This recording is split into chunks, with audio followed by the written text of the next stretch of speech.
We know now that Atari released their PC4 in 1987 next to their more serious line of mega computers.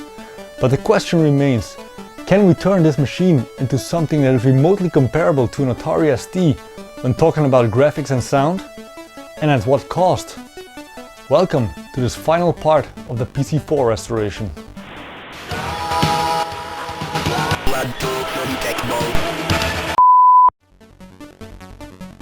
Today we will be touching the following subjects. Sound. How do we get a sound card to work in this pre-plug-and-play era of computing? We'll be talking about storage. Let's replace the old hard disk with something a bit more practical, like a CF card interface. We know the PC4 is VGA capable, but what monitors did Atari provide? And to wrap things up, let's see some software in action. Since we're dealing with a 286 here, which is a pre-pnp system, it would be easiest to get an old sound card like the Sound Blaster Pro to work in the PC4. However, acquiring one of these cards is so expensive these days.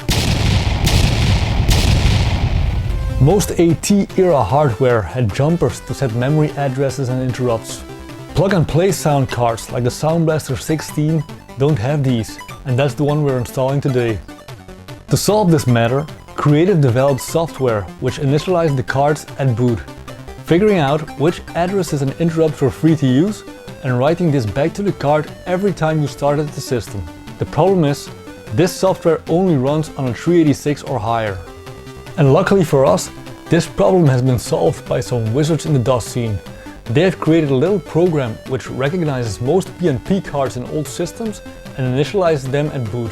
The only thing you need to do is add one line in the AutoExec.bat file and off you go.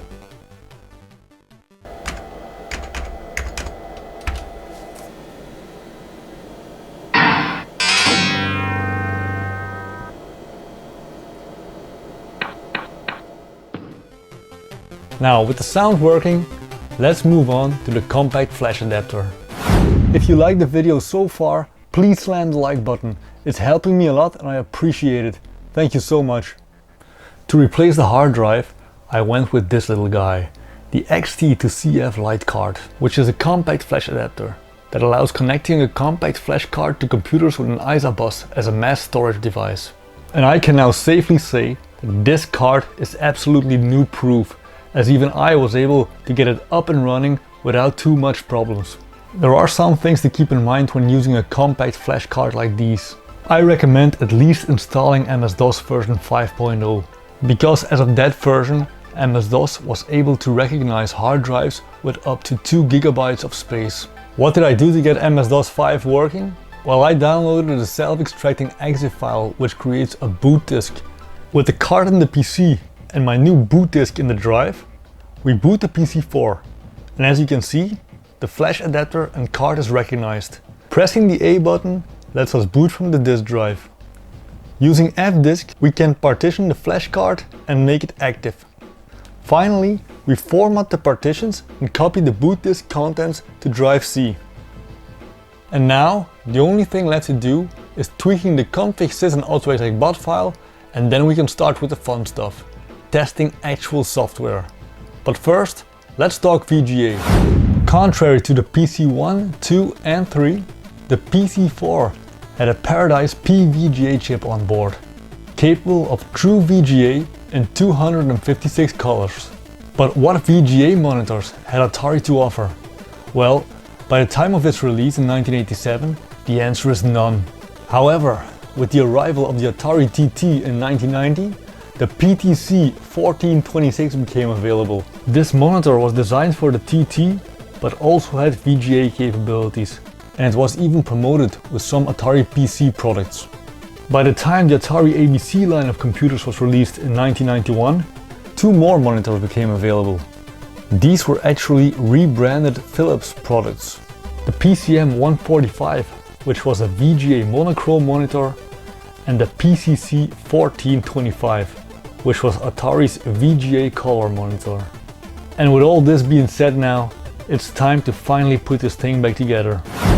From the moment I started buying computer magazines at the age of 11, that was around 1991, Some of the bigger software companies were abandoning the ST.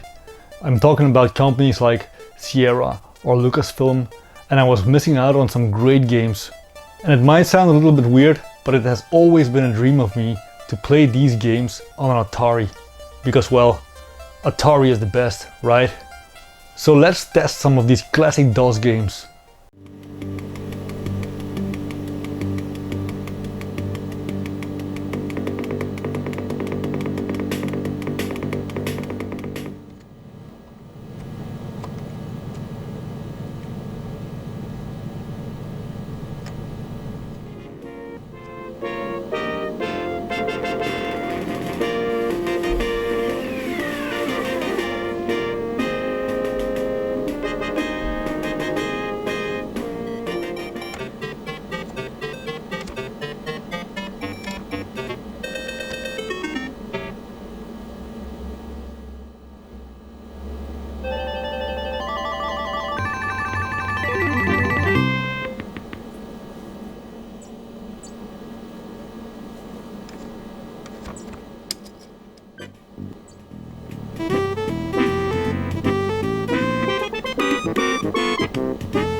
So that was my PC4 build.